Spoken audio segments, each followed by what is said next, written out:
నమస్తే, welcome to yo-yo TV.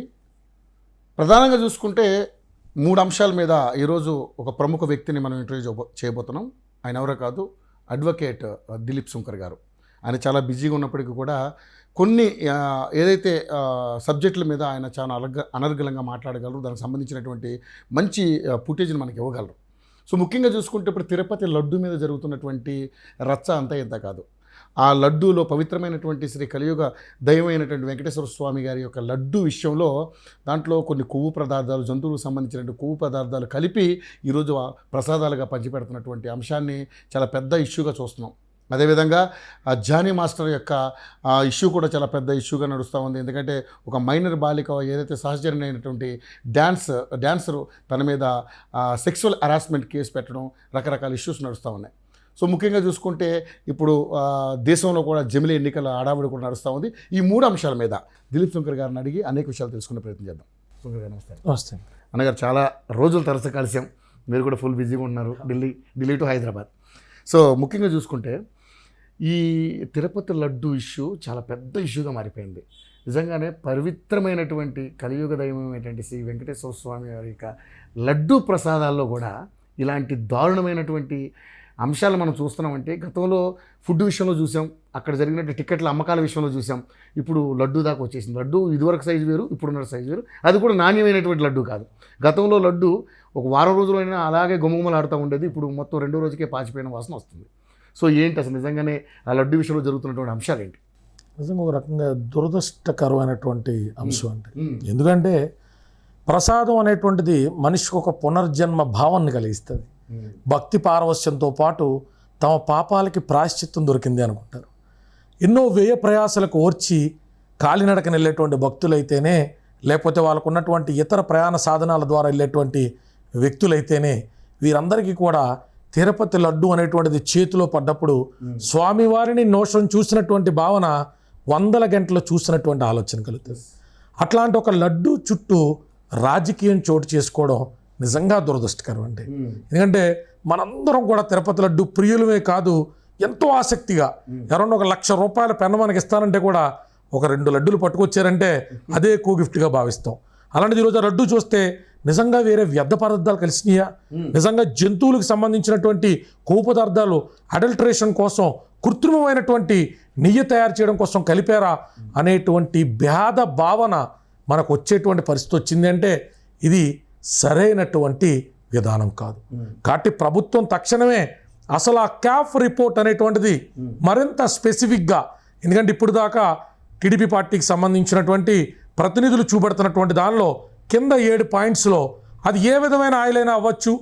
ఒకవేళ ఆ ఆవు ఏదైతే ఈ నెయ్యికి సంబంధించినటువంటిది జ్వరం పడి ఉంటేనో, వయసు అయిపోయి ఉంటేనో, రకరకాల పారామీటర్స్లో కూడా ఇక్కడ పాజిటివ్ వచ్చినప్పటికీ, అంటే జంతుజాలానికి సంబంధించో, వెజిటేబుల్స్ కొల్లబెట్టి తీసినటువంటి ఆయిల్స్కి సంబంధించో అడల్టరేషన్ కోసం డాల్డానో ఇంకోటో కలిపారు అని అనుకోవడానికి లేదు అని ఆ రిపోర్ట్ చెప్తుంది. కాబట్టి నిపుణుల యొక్క సలహా మేరకు నాకు అర్థమైంది ఏంటంటే, మోర్ స్పెసిఫిక్ టెస్ట్లు అనేటువంటివి ఖచ్చితంగా సత్వరం చెయ్యాలి.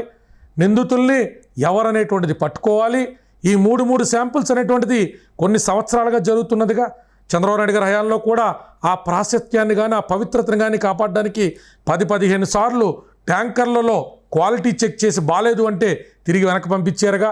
మరి జగన్మోహన్ రెడ్డి గారి ప్రభుత్వంలో అలా పంపించకుండా, టెస్ట్ రిపోర్ట్ వచ్చేదాకా ఆగకుండా నిజంగా వంటశాల దాకా ఆ వ్యాన్ వెళ్ళిందా లేదా అనేటువంటిది ఇంటెలిజెన్స్ రిపోర్ట్తో సరిపెట్టుకోకూడదు. సిట్టింగ్ జడ్జితో 4 ఎమ్మెల్యేలు, 2 ఎంపీలు, అలాగే ప్రతిపక్షానికి సంబంధించిన సభ్యులతో కూడా ఒక కమిటీ వేసి 100 రోజులు మించకుండా సీసీటీవీ ఫుటేజెస్, దాంతోపాటు వైవి సుబ్బారెడ్డి గారి ప్రావీణ్యం ఉందా, ఇంకెవరైనా దాంట్లో చూపించారా, అందరి పేర్లు రావాలండి. అందరి పేర్లు రావాలి. బొమ్మన కరుణాకర్ రెడ్డి గారు ఉన్నారా, వాళ్ళ అబ్బాయి ఉన్నారా, వైవి సుబ్బారెడ్డి గారు ఉన్నారా, ఎవరున్నారని నిగ్గు తేల్చారు. ఎందుకంటే సార్, ఇప్పుడు మళ్ళీ సంక్రాంతి వస్తుందంటే మనం అందరం కూడా తిరుపతి ప్రోగ్రాం పెట్టుకుంటాం. క్రిస్మస్ సెలవులు వచ్చినాయన్నా కూడా హిందువులు అందరం కూడా ఇటు వెళ్తాం. సమ్మర్ హాలిడేస్ వచ్చినట్టు 10th పాస్ అయినటువంటి పిల్లోడు రాసినటువంటి పిల్లలతో కూడా వెళ్తాం. ఈ టైంలో మన పవిత్రత మీద అనుమానాస్పదంగా భేదభావనతో ఆ స్వామివారి ప్రసాదాన్ని చూడరాదు. కాబట్టి సత్వరం దీని మీద కమిటీ వెయ్యాలా. ఒక సెషన్స్ జడ్జు, హైకోర్టు జడ్జితో పాటు అవసరమైతే కూర్చోబెట్టి సిఐడితో పాటు ఇన్వెస్టిగేషన్ జరగాల. నేరస్తులు కఠినాతి కఠినంగా శిక్షించబడాలా. దేశ విదేశాల్లో ప్రఖ్యాతిగాంచిన తిరుపతి లడ్డూకి సంబంధించి క్వాలిటీ ఎటుకుడి రిస్టోర్ చేస్తున్నారు, ఆనందం. క్వాలిటీతో పాటు ఎవిడెన్సెస్తో కూడినటువంటి ఎలిగేషన్స్ని కూడా చేయాల్సిన బాధ్యత రాష్ట్ర ప్రభుత్వం మీద ఉంది. ఖచ్చితంగా నేరస్తులు బయటికి రావాలా, వారు శిక్షించబడాలా. కానీ ఇక్కడ తిరుపతి అనేది చాలా పవిత్రమైనటువంటి 4 మాడ వీధుల్లో ఆ యొక్క వైబ్రేషన్ అనేది మనందరికీ కనపడుతుంది. ప్రతి భక్తుడు కూడా ఆస్వాదించే విషయం అది. కానీ అన్య మతస్థులందరినీ కూడా అక్కడ జాయిన్ చేసి భూమాన కరుణాకర్ రెడ్డి గారు అనేటటువంటి వ్యక్తి ఎటువంటి వ్యక్తి ఉంటుంది, ఏదో ఎడంకాలతో విగ్రహాన్ని తన్నాలనిపించింది నాకు, కానీ గతంలో ఆయన చేసిన వ్యాఖ్యలు కానీ ఇలాంటి అన్ని రకరకాల ఉన్నటువంటి భావాజాలం ఉన్నటువంటి వ్యక్తుల్ని ఈరోజు అక్కడ పెద్ద వ్యక్తులుగా పెట్టి ఏం చేద్దాం అనుకుంటున్నారు? తిరుమల పవిత్రతను నాశనం చేద్దాం అనుకుంటున్నారు? ఏం చేద్దాం అనుకుంటున్నారు? అసలు మీకేమనిపిస్తుంది? ఖచ్చితంగా గతంలో కొన్ని విషయాల మీద నేను స్పష్టంగా నా ఛానల్లో కూడా స్పందించడం మీ అందరూ చూశారు. ఒక చిరుతపులి బారిన పడి బాలుడు చనిపోతే కర్రలు పంచిపెడతాం, కర్రలతో కొట్టమన్న రోజు నేను ఏకరవు పెట్టాను. ఈరోజు కూడా అట్లాంటిది నేను దాని మీద స్టిక్ అనే ఉండి చెప్పేటువంటి విషయం ఏంటంటే, ఆ రోజు వారంతటి వారు బయటపడ్డటువంటి కొన్ని సందర్భాలు ఉన్నాయి. అది వారు వ్యక్తిగతమైనటువంటి చపలత్వాన్ని, వారి కెపాసిటీ లేనితనాన్ని వారికి వారే ఎగ్జిబిట్ చేసుకున్నారు. కానీ ఈరోజు ఎలిగేషన్ అనేటువంటిది రాజకీయ నాయకుడి మీద చేసింది కాదు. ఇక్కడ మ్యాటరు, ఇక్కడ కోట్లాది మంది కలియుగ ప్రత్యక్ష దైవం అనేటువంటి శ్రీమన్నారాయణుడికి సంబంధించి ఇగో నా ఉంగరం. నేను శివుడు భక్తుడిని అయినప్పటికీ కూడా వెంకటేశ్వర విష్ణు సహస్రనామాన్ని ప్రతి శనివారం పట్టించుకుంటాం. కాబట్టి ఆ స్వామివారి భక్తుడిగా నేను కోరుకుంటుందల్లా ఇవి అభియోగాల స్థాయిలో ఆగిపోకూడదు. ఖచ్చితంగా ముఖ్యమంత్రి స్థాయి వ్యక్తి చెప్పాడు అంటే ఎంతో కొంత శాంటిటీతో కూడినటువంటి ప్రూఫ్స్ ఉంటాయి. మొన్న ఎవరు మిత్రులు అడిగారు, అన్న క్యాఫ్ రిపోర్ట్ సరిపోదని. సరిపోదు. యాంబిగ్విటీతో ఉన్నటువంటి రిపోర్ట్ ఆధారితంగా మనం ఎవరిని తీసుకెళ్ళి అరెస్ట్ చేయగలుగుతాం? బాధ్యులు చేయాలి అంటే సీసీటీవీ ఫుటేజెస్ బయటికి రావాలి. బాధ్యులను ఎవరైనా చేసి జైలుకి పంపాలి అంటే క్యాఫ్ రిపోర్ట్కి ముందు వెనకాతలో వచ్చినటువంటి ఈ శాంపుల్స్ క్యారీ చేసినటువంటి ట్యాంకర్ల నెంబర్ తెలియాలి. ట్యాంకర్లు రాలేదని ఈఓ గారు అప్పుడు ఒక మాట ఇప్పుడు ఒక మాట చెప్తే ఈ రెండిట్లో ఏది కరెక్టో చెప్పాలి. ఇక్కడ వారిద్దరూ కొట్టుకు సానవడం మనకు అనవసరం. భక్తులుగా మన ప్రసాదంలో జంతువులకి సంబంధించినటువంటి కొవ్వు పదార్థాలు కలపలేదు లేదా కలిపి ఉంటే వాళ్ళు ఎవరా నిందితులు అనేటువంటి సంగతి న్యాయస్థానాల ముందు నుంచోపెట్టిన రోజు మాత్రమే ఆ ప్రభుత్వాలు సరైనటువంటి బాధ్యత నిర్వర్తించినట్టు. అన్నప్రసాదాలు కూడా చాలా క్వాలిటీ తగ్గిపోయినాయని మీలాంటి ఒక మంచి ఆదర్శ భావాలు ఉన్నటువంటి వ్యక్తి రాధా మనోహర్ దాస్ గారు అంటే ఆయన తిరుపతికి రానివ్వకుండా నేను వ్యక్తిగతంగా మాట్లాడాను 2-3 సార్లు. రాధా మనోహర్ దాస్ గారితో మాడాను. ఆయన తిరుపతికి రానివ్వద్దు అన్నంత విషయంలో నేను కోర్టుకు కూడా వెళ్తానని చెప్పాను. రాధా మనోహర్ దాస్ గారు కూడా 2-3 ఇంటర్వ్యూల విషయాన్ని చెప్పారు. నాకు ఆయన అంటే వ్యక్తిగతంగా అభిమానం ఉంది. రాధా మనోహర్ దాస్ గారిని 1-2 సందర్భాల్లో ఎయిర్పోర్ట్లో కూడా కలిశాను. ఆయన చేసిన పోరాటం అసామాన్యమైనది. గత ప్రభుత్వం మీద ఆయన్ని నిర్బంధించడానికి ప్రయత్నం చేయడమో నిషేధించడానికి ప్రయత్నం చేయడమో అమానవీయమైనటువంటి చర్య కింద నేను నోటీస్ కూడా పంపుతానని ఆయన చెప్పడం జరిగింది. ఆయన చాలా సంతోషించారు. అన్నప్రసాదాల విషయంలో క్వాలిటీ కంటే కూడా వ్యవహారం అనేటువంటిది అంటే అక్కడ అడ్మినిస్ట్రేషన్ అనేటువంటిది గతంలో సంతృప్తికరంగా లేదు. అది వ్యక్తుల భావన లేకపోతే వ్యక్తుల భావజాలమా అనేటువంటిది ఇప్పుడున్న ప్రభుత్వం నిగ్గుదార్చాల్సినటువంటి పరిస్థితి ఉన్నది. ఖచ్చితంగా ఇప్పుడున్నటువంటి ప్రభుత్వం కాళ్ళలాగా పింక్ డైమండ్ అనేటువంటి బేస్లెస్ ఎలిగేషన్స్ చేశారనేటువంటిది ఏదైతే గౌరవనీయులైనటువంటి నారా లోకేష్ గారు చెప్పారో అట్లాంటి బేస్లెస్ ఎలిగేషన్ కిందే తిరుపతి లడ్డు అనేటువంటిది మిగిలిపోకూడదు అన్న ఆందోళన. కాబట్టి దర్యాప్తు ముమ్మరంగా జరగాల. ఖచ్చితంగా ఎవరు దీనికి బాధ్యులో వారిని ప్రజల ముందు దోషిగా నిలబెట్టాలి. ఈ టికెట్ల విషయంలో కూడా చాలా ఇష్యూస్ ఉన్నాయి సార్. ఆ టికెట్లను కూడా అమ్ముకున్నారు దారుణంగా. దానికి ముఖ్యంగా రోజా గారు మెయిన్ కీలక పాత్ర పోషించారని చెప్పేసి మాట్లాడారు.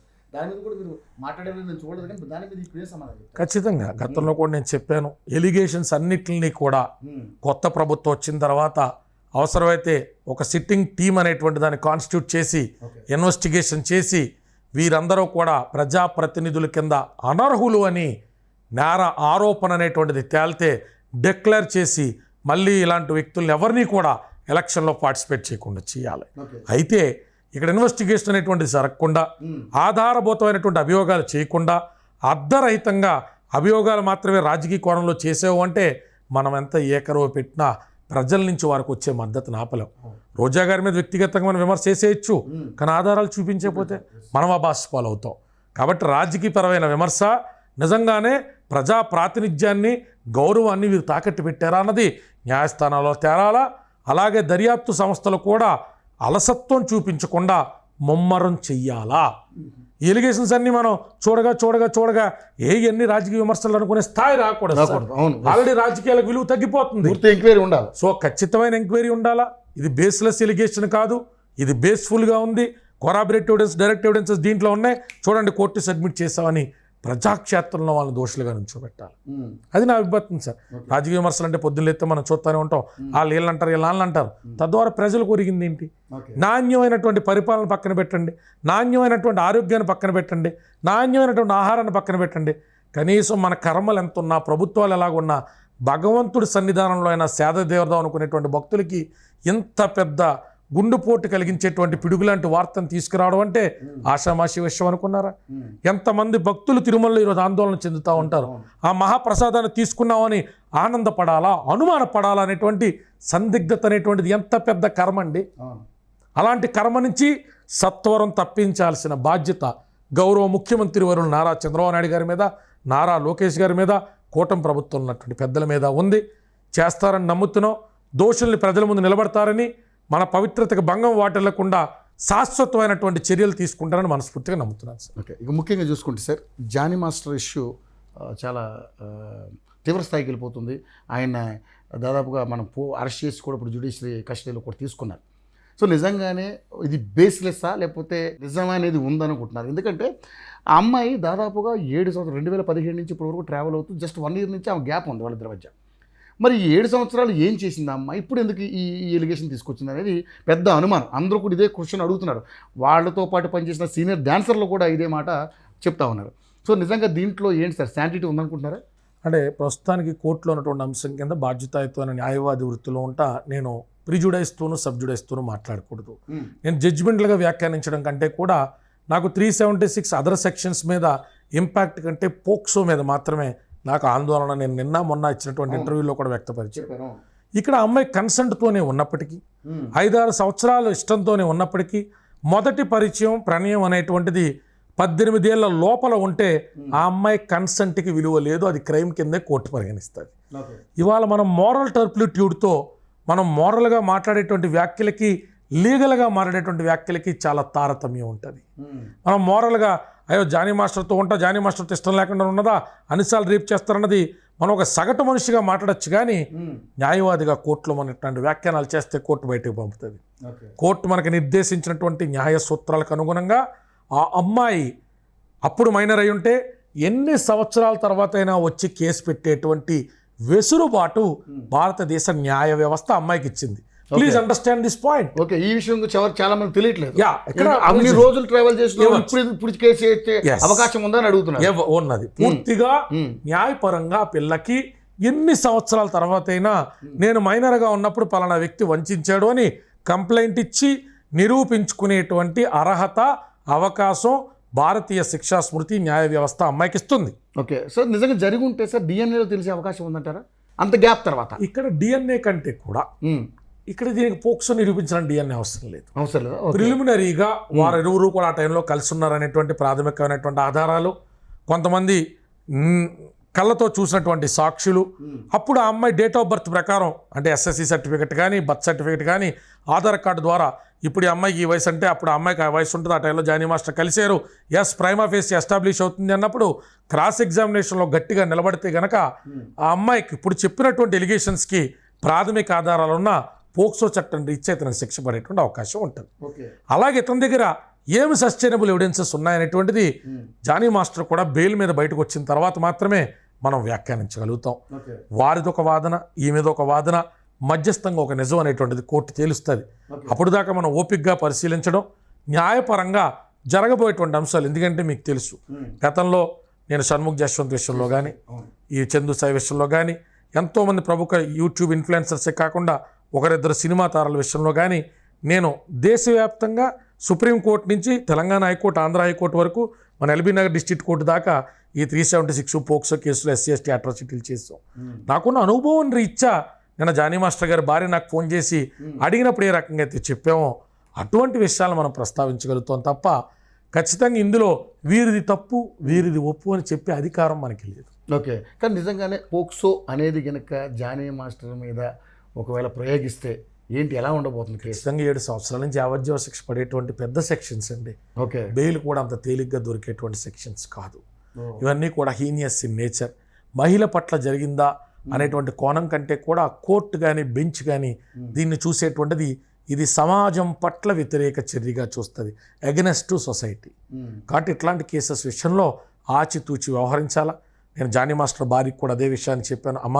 అన్నా అని అడిగారు కాబట్టి నేను మీకు చెప్తున్నా, ఆ పిల్ల క్యారెక్టర్ గురించి వాటి గురించి మీరు ఇంత తొందరపడి మాట్లాడద్దు తల్లి. బయట రేపొద్దున ఈ విషయాన్ని కోర్టు దాకా తీసుకెళ్తే బెయిల్ విషయంలో దీన్ని రాకుండా ప్రత్యర్థులు వాడుకునే అవకాశం ఉంటుంది. కాబట్టి ఆచితూచి వ్యవహరించండి, మాటలు జాగ్రత్తగానే, అలాగే మీ ఆవేదన మాత్రమే చెప్పండి తప్ప అన్నిటిని ముడిపెట్టి ఒకసారిగా మాట్లాడద్దన్నాను. ఆవిడ కూడా కన్సిడర్ చేశారు.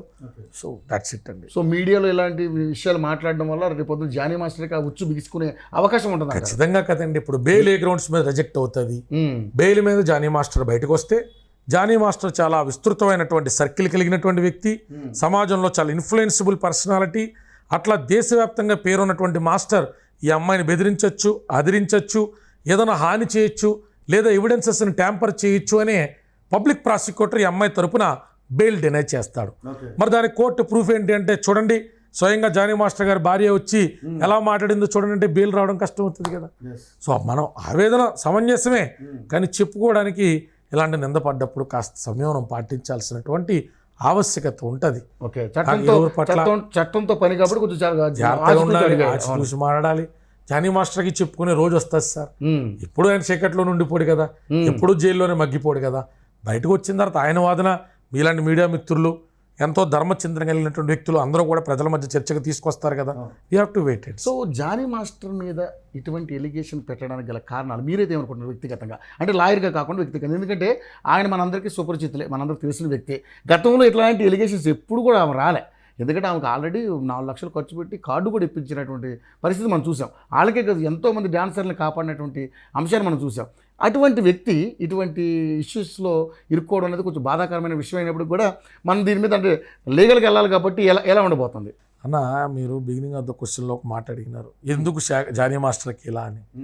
ఒకటి గుర్తుపెట్టుకోండి, రెప్యుటేషన్తో పాటు రిపర్కేషన్స్ వస్తాయి. రెప్యుటేషన్, రిపర్కేషన్స్ రెండు పక్క పక్కనే ఉంటాయి.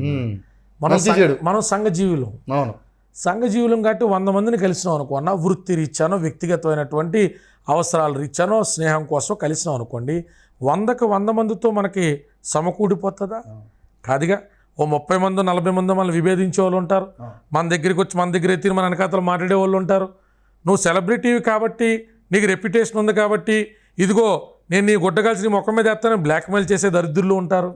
ఈ సమాజంలో పేరు తెచ్చుకోవడం అనేటువంటిది మనశ్శాంతి కోల్పోవడంతో సరి సమానం అన్నా. జానీ మాస్టర్కి ఉన్న పేరే అతనికి శాపమైంది. ఒక రోజు మొత్తం మీద ఎన్ని రేప్ కేసులు ఫైల్ అవుతాయో తెలుసా? దేశం మొత్తంలో ఎన్ని పోక్సో కేసులు ఫైల్ అవుతాయో తెలుసా? ఏడాలేని అటెన్షను, ఏడాలేని టర్బులెన్స్ జానీ మాస్టర్ ఎందుకు వచ్చింది? ఒక అనామకుడికి ఇది ఒక ఆనందం, ప్రవరాక్యుడిలాగా ఉండాలి. నువ్వు ఉంటావేంట్రా? ఇన్స్టాగ్రామ్లో ఎంతమందిని గోకుతున్నారు వాడు చెప్పడం.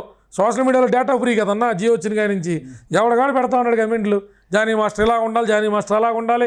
ఆ అమ్మాయి తేడా, అమ్మాయిని తిట్టేవాళ్ళది తప్పే, జానీ మాస్టర్ తిట్టేవాళ్ళది తప్పే.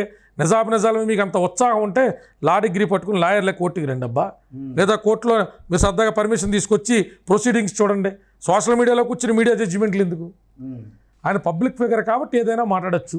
ఆ పిల్ల కూడా ఆడపిల్ల కాబట్టి ఆ పిల్ల గురించి ఏదైనా ఆ అమ్మాయి గురించి తప్పుగా మాట్లాడడం వల్ల తప్పు అని చెప్తున్నా, అతని గురించి మాట్లాడి తప్పు అని చెప్తున్నా. రాస్తారు లావణ్య విషయంలో కూడా చాలామంది ట్రోల్ చేశారు. చేసినప్పుడు నేనేం చెప్పిన, అమ్మాయికి 100 ఎఫ్ఐఆర్లు ఉంటాయి, నాకేంటి సార్? లాయర్గా నేను ఒక డాక్టర్ అనుకోండి, నా దగ్గరికి HIV పేషెంట్ వస్తే నేను వైద్యం చేయనా? నువ్వు అనైతికంగా ఈ వ్యాధి తెచ్చుకున్నావు కాబట్టి నీకు నేను వైద్యం చేయడం వీలేదని పంపిందానా? అది హ్యూమన్ రైట్స్ కాదుగా. ధర్మాన్ని పాటించాలి. నేను నా వృత్తి ధర్మం ప్రకారం 493 నన్ను ఎంతోమంది విమర్శించారు. మీ ఛానల్లో కూర్చుని కూడా కొంతమంది న్యాయవాదులు కూడా కళ్ళెందుకు ఆ సెక్షన్లో పెట్టిస్తారన్నారు. మరి ఆ సెక్షన్ తప్పైతే అతను క్వాష్కి వెళ్ళలేదుగా, యాంటిసిపేటరీ బెయిల్కి వెళ్ళాడుగా, 493 కేసులో ఛార్జ్ షీట్ కూడా ఫైల్ అయిందిగా. మాట్లాడే వాళ్ళు మాట్లాడతారన్నా. నేను చూడాల్సిందల్లా నా క్లయింట్ దగ్గర ఆధారాలు ఉన్నాయా లేదా. మీకు గుర్తుంటే 3-4 ఇయర్స్ బ్యాక్, నేను 3 ఇయర్స్ బ్యాక్ ఒక అమ్మాయి గతంలో ప్రాస్టిట్యూషన్ చేసేది. ఆ అమ్మాయి హైదరాబాద్ వచ్చి పూర్తిగా మారిపోయి హస్బెండ్ని పెళ్లి చేసుకుంటే ఒక నర్సు, ఒక ప్రముఖ హాస్పిటల్ అతను కాంపౌండరు, ఆ అమ్మాయిని పిల్లల కన్న తర్వాత గతమంతా తవ్వుకుంటూ వచ్చి ఇప్పుడు కూడా నువ్వు ఆ వృత్తి చేస్తావా చేయవని చెప్పి చిత్తగొట్టు నాన్న హింసలు పెడితే ఆ పిల్ల కేసు మనం డీల్ చేసినాం. ఆ రోజు మరి కోర్టుకి వెళ్తున్నప్పుడు ఆ అమ్మాయి గతంలో ప్రాస్టిట్యూట్ కాబట్టి ఇటు కొట్టినా పర్లేదు చెత్త కొట్టినా పర్లేదు మళ్ళీ చేయమన్నా పర్లేదని కోర్టు తీర్పు ఇవ్వలేదు కదా. ఫాస్ట్ ట్రాక్ కోర్టులో పెడితే ఆడికి 7 నెలలు తిరగకుండా 5 సంవత్సరాల పాటు జైలు ఎంచు తర్వాత రివిజన్లో 2.5 సంవత్సరాలు చేసుకున్నాడు. ఆ కేసు మీ అందరికీ విదితం. అయితే ఆ అమ్మాయి రెప్యుటేషన్ మనం డ్యామేజ్ చేయకూడదు కాబట్టి పేరు అది కూడా అడిగినా కూడా రివీల్ చేయాలి.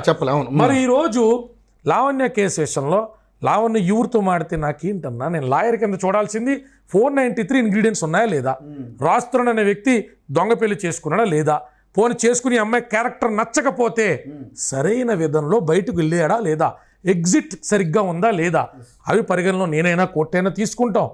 ఇక్కడ మారల్ జడ్జిమెంట్ కింద ఎవరైనా కూడా బాబా లావణ్య క్యారెక్టర్ ఏంట్రా బాబా బూతులు ఏంట్రా బాబా అనిపించినోడు ఖచ్చితంగా రాజతరం చేసింది కరెక్ట్గా మధ్య ఇవ్వచ్చు.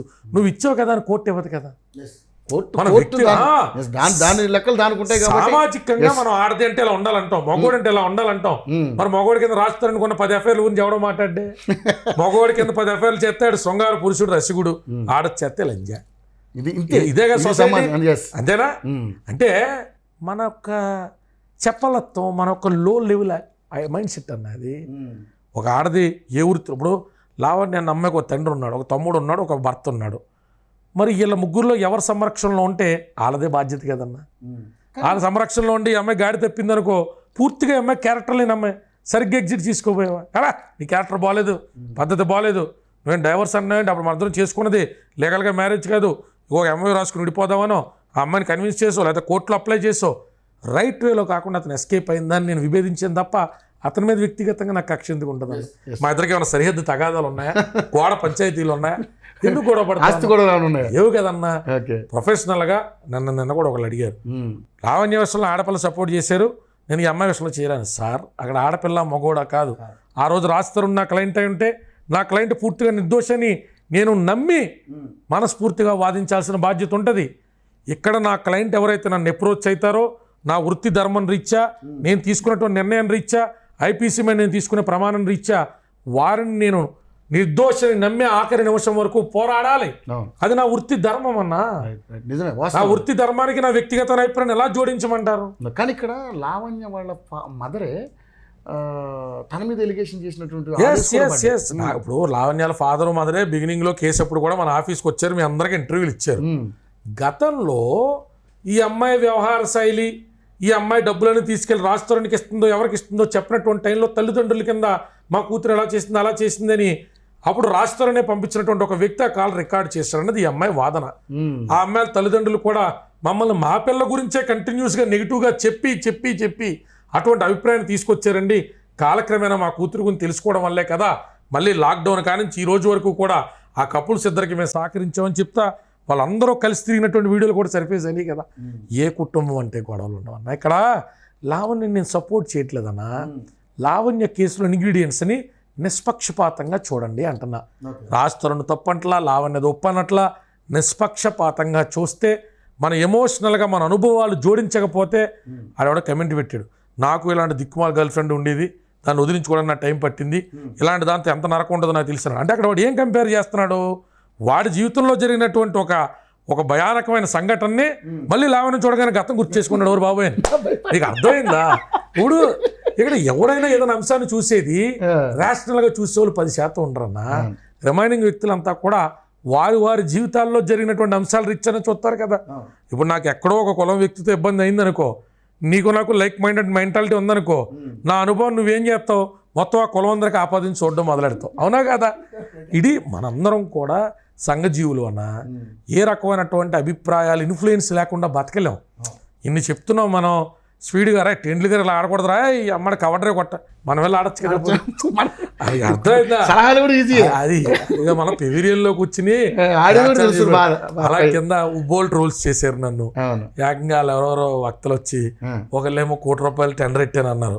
ఈ పిల్లకి నేను నెలకు 25,000 50,000 పంపుతున్నా. నా పిల్ల చెప్పింది మా అన్నయ్య అన్నందుకు తోబుట్టు ఇలాగా వాళ్ళ ఇంట్లో పెద్ద కొడుకున్నందుకు కుక్కలకి వాటికి ఫుడ్కి అన్నీ డబ్బులు పంపించని చెప్పింది. నేను ₹1,00,000 టెండర్ ఎట్టాను అన్నారు. రకరకాలుగా తర్వాత ఎవరు రాజేష్ అనే అడ్వకేట్ ఎవరో స్విమ్మింగ్ పూల్లో కనబడితే ఆ అడ్వకేట్ నేనేను మాట్లాడారు. ఆ తర్వాత ఏమో ఆ అమ్మాయి ఇంటి దగ్గర వేరే సీనియర్ అడ్వకేట్ ఒక ఆయన ఉంటారు రెడ్డి గారు. ఆ అమ్మాయి ఇంటి దగ్గర ఉంటే ఆ పక్కన ఉన్న అడ్వకేట్ ఒకటి ఉన్నాడు ఇన్ఫర్మేషన్ ఇచ్చి కళ్యాణి పిల్లు ఆ పిల్లలు పక్కనే అన్నారు. ఇవాళ దాకా పిల్ల ఇంటికి గుమ్మం కూడా నేను తొక్కలేదు అన్న. నా జూనియర్ అడ్వకేట్లు వెళ్ళి రాజేష్ అనేవాడి మాత్రం ఫొటోస్ అయితే బాగా వైరల్ అయినాయి. వచ్చినాయి. రోడ్ నా దగ్గరికి వచ్చాడు, అన్నా నేను ఇలా అన్నాడు, ఎదవ కవరింగ్ లేకుండా మీరు సరదాగా వెళ్ళినా తాగేసి వెళ్ళినా తప్పు అని చెప్పి నేను మందలించాను అన్న. అలా కదలేనా, జనాలు మాడతారు, మధ్య ఏం లేదని మాకు తెలుసు కదన్నా. వాళ్ళిద్దరూ వచ్చారు నాతో మాడెళ్ళారు అన్న. ఇక్కడ నేను ఎవరి క్యారెక్టర్ అయినా జడ్జి చేయడానికి కూర్చొని ఆఫీస్ ఓపెన్ చేయలేదన్నా. నాకు వచ్చిన క్లయింటు అతని నేపథ్యం నాకు అనవసరం. ఆయన నాకు ఇచ్చినటువంటి కేసు ఏంటి, దాని ఇంగ్రీడియంట్స్ ఏంటి, నా మానవ ప్రయత్నం నేను చేస్తా. ఎంత చేసినా సంతృప్తి లేని క్లయింట్స్ ఉంటారు, మనం కొద్దిగా చేసినా జీవితాంతం కృతజ్ఞత పెట్టుకునే క్లయింట్స్ ఉంటారు. ఇది మా వృత్తినే కాదు, ప్రతి వృత్తిలో ఉంటుంది కదన్నా. కానీ ఒక పాయింట్ మిమ్మల్ని అడుగుదాం, ఒక లాయర్గా మీరు దీనికి సమాధానం చెప్పండి. ఇప్పుడు అమ్మాయిలు హనీ ట్రాప్ చేసి అబ్బాయిల్ని గుంజుకోవడం అనేది మనం చూస్తున్నాం, చాలా గతంలో చూసాం, మీరు కూడా కేసులు పెరిగిపోయింది. ఓకే, ఇంకెక్కువ పెరిగిపోయినాయి. మరి నిజంగానే ఒక అబ్బాయి ఒక అమ్మాయిని సెక్సువల్గా అరెస్ట్ చేస్తే ఆయన తీసుకెళ్లి పోక్సోనో ఇంకో రకమో పెట్టి ఘోరంగా హింసించేస్తున్నారు. కానీ అమ్మాయిలకి ఎటువంటి శిక్షలు ఉంటాయి సార్? అమ్మాయిలకి లేవుగా. అయితే ఇప్పుడు కూడా చట్టం మారుతున్నది, ఇక్కడ లీగల్ నాలెడ్జ్ కావాలి. మొన్న ముంబై హైకోర్టు ఒక అద్భుతమైన తీర్పు ఇచ్చింది, దాని ఢిల్లీ హైకోర్టులో కూడా అట్లాంటి రిలవెంట్ తీర్పు కూడా వచ్చింది. దేశంలో విభిన్నమైనటువంటి రాష్ట్రాల హైకోర్టుల్లో ఈ మధ్యన వచ్చినటువంటి ప్రెసిడెంట్ ఏంటంటే, ఒక వ్యక్తి ఒక అమ్మాయితో రిలేషన్లో ఉన్నాడు, తర్వాత రిలేషన్ చెడిపోయింది, ఆ అమ్మాయి అతని మీద కేసు పెట్టేసింది, తిరిగి అతను బెయిల్ మీద బయటకు వచ్చి ఆ అమ్మాయి మీద కేసు పెట్టాడు. నా 25 లక్షల రూపాయల క్యాషు, ఆడి కారు, బంగారం అమ్మాయి తీసుకుంది, ఇదిగో ఆధారాలు, తన వాట్సాప్ చాట్లో కూడా ఒప్పుకుంది, అవన్నీ నాకు ఇప్పించండి, ఆ అమ్మాయి చీటింగ్ చేసి నన్ను తీసుకెళ్ళింది, ట్రాప్ చేసి తీసుకెళ్ళని పెట్టాడు. ఇది అర్జెంటుగా క్వాష్ చేయాలి, నా పిల్ల హైకోర్టుకి వెళ్ళింది. కోర్టు కుదరదో, ఆధారాలు ఉన్నాయి కాబట్టి నువ్వు ట్రయల్ ఫేస్ చేయాల్సిందే, ఇక్కడ జెండర్ డిస్క్రిమినేషన్తో చీటింగ్నో థెఫ్ట్నో చూడలేం, నువ్వు దొంగతనం చేయలేదు, అతని దగ్గర నుంచి ఎలా పొందావో చెప్పు, మరి నీది వ్యాలిడ్ రిలేషన్ కాదంటున్నావు, రేప్ జరిగింది అంటున్నావు, రేప్ జరిగితే వస్తువులు నీ దగ్గర ఎందుకు ఉంచుకున్నావు చెప్పని చెప్పి అడిగారు. సో ఈరోజు చట్టాలు మారుతున్నాయి. ఎప్పుడూ కూడా శిక్షా స్మృతిలో ఆడ మొగ అనేటువంటి డిస్క్రిమినేషన్ కంటే కూడా విక్టిమ్ అక్యూజ్డ్ అనేటువంటి పదాలు ఉంటాయి. కొన్ని స్త్రీలకి సహకరించే చట్టాలు ఉన్నాయి. చాలామంది పురుషుల్లో దేశవ్యాప్తంగా మన భారతీయ న్యాయ వ్యవస్థ పట్ల కొంత విసుగు విత్తాపన వచ్చిన మాట వాస్తవం. కాకపోతే దీన్ని మరింత తీక్షణంగా పెద్దల సభలో ఖచ్చితంగా పాలసీ మేకింగ్లో మార్పులు చేర్పులు చేయాల్సిన బాధ్యత, మారుతున్నటువంటి సమాజము, వస్తున్నటువంటి సైబర్ ఉపద్రవాలు, మహిళలు కూడా పురుషుల మీద చేస్తున్నటువంటి దాడులు, ఈ అంశాల నేపథ్యంలో కొన్ని చట్ట సవరణలు అవసరం ఉన్నాయి. అవన్నీ ఇక్కడ కూర్చుని నేను మీరు చెప్పేది కాదు. పార్లమెంటు స్థాయిలో పార్లమెంటేరియన్స్ దీని మీద జరుగుతున్నటువంటి అంశాల మీద నేషనల్ క్రైమ్ బ్యూరో దగ్గర రిపోర్ట్స్ తీసుకుని ఖచ్చితంగా రాజ్యసభ లాంటి చోట గతంలో నాకు రాజమౌళి గారు తండ్రి ఒకసారి కాల్ చేశారు, మహానుభావులు పెద్ద ఆయన, మీరు ఆయన కూడా అడగచ్చు. ఆయన ఒక బిల్ పాస్ చేసే ముందు, కళ్యాణ్ దీంట్లో నేను ఏ ఇంగ్రీడియంట్స్ చర్చిస్తే బాగుంటుందని అడిగారు పెద్ద ఆయన. ఆయన అక్కడ పెంట్ అవర్స్ ఏదో ఉంటాయి, ఆయన ఇంటికి కూడా నేను వెళ్ళాను, ఒక 1 hour ఆయనతో కూర్చున్నాను. రాజమౌళి గారు వాళ్ళ ఫాదరు నన్ను అడిగినటువంటి మానవుడు ఆయన చెప్పింది ఏంటంటే, విజేంద్ర ప్రసాద్ గారు ఆయన చాలా స్పష్టంగా ఆయన చెప్పింది ఏంటంటే, కళ్యాణ్ ఎట్లాంటి ప్రపోజల్స్ చేస్తే బాగుంటుందంటే, నేను ప్రిలిమినరీ ఇన్వెస్టిగేషన్ రిపోర్ట్ అనేటువంటిది ప్రతి దర్యాప్తుకి కనీసం 376 రేప్ కేసు కట్టేస్తున్నాం, లేకపోతే పోక్సో కట్టేస్తున్నాం, 307 అటెంప్ట్ టు మర్డర్ కట్టేస్తున్నాం, ఇలాంటి హీనియస్ నేచర్ నాన్ బెయిలబుల్గా ఉండి లోపలికి వెళ్ళిపోయే పరిస్థితులు ఉంటాయో వాటితో ప్రాథమిక దర్యాప్తు షీట్ అనేటువంటిది ఒక 1500 నుంచి 2000 లైన్లతో పలానా చోటకి వెళ్ళాం, కంప్లైంట్ వచ్చింది, కంప్లైంట్ మేము వెరిఫై చేసాం, పలానా ఇన్వెస్టిగేషన్ జరిగింది అని జతపరిచే ఎఫ్ఐఆర్ కట్టాలా. అప్పుడు ఎఫ్ఐఆర్ వ్యాలిడిటీ ఉంటుంది, ఫేక్ ఎఫ్ఐఆర్లు తగ్గుతాయి, బాధితుల సంఖ్య హైకోర్టుల ముందు క్యూట్ కట్టే తగ్గుతుంది, క్లాగింగ్ ఆఫ్ కేసెస్ అనేటువంటిది జ్యుడిషియల్గా తగ్గుతుంది. సో దట్ సామాన్యులకి సత్వర ఉపశమనం దొరికే అవకాశం ఉంటుంది. చెత్త కేసులు, ఫేక్ కేసులు వీటిని పరిష్కరించుకుంటా నెలల తరబడి వెళ్తూ ఉంటే అసలైన కేసులు మరుగున పడుతున్నాయి కదా అన్నాం. ఆయన చాలా అప్రిషియేట్ చేసి విజేంద్ర ప్రసాద్ గారు ఆ నోట్స్ అంతా నాకు పంపుకెళ్ళానన్నారు, పంపించాం. ఆయన రాజ్యసభ వేదికగా దాన్ని ప్రస్తావిస్తానని కూడా తెలియజేయడం జరిగింది. సో ఇట్లాంటి వ్యక్తులు ముందరకు రావాలా. విజేంద్ర ప్రసాద్ గారు లాంటి వ్యక్తులు కానీ మరింత బాధ్యతాయుతంగా సమాజంలో మీలాంటి జర్నలిస్టుల నుంచి, అనలిస్టుల నుంచి, న్యాయవాదుల నుంచి, డాక్టర్ల నుంచి, సమాజ స్పృహ ఉన్న వ్యక్తుల నుంచి కూడా ఇన్ఫర్మేషను, ఫీడ్బ్యాక్ తెలుసుకుని వాటిల్ని ఆ సభల్లో వాళ్ళ వ్యాఖ్యానాలుగా మార్చుకున్న రోజు ఆ పదవులకు అలంకారం. అట్లాంటి బాధ్యతాయుతమైన వ్యక్తులు మరింత మంది రావాలి. రాజమౌళి గారి తండ్రినే కాదు, అట్లాంటి బాధ్యతాయుతమైన వ్యక్తులు రావాలి. అప్పుడు మాత్రమే మనం మాటల్లో పెట్టుకున్న విషయాలు చేతల్లోకి వస్తాయి. మీరు అడిగినట్టు హనీ ట్రాపులకు కూడా శాశ్వత పరిష్కారం దొరుకుతాయి. ముఖ్యంగా చూసుకుంటే మరి నిజంగానే మరి జానీ మాస్టర్ ఇష్యూ వెనక రాజకీయ కోణం ఉంది అని చాలామంది ప్రస్తావిస్తున్నారు.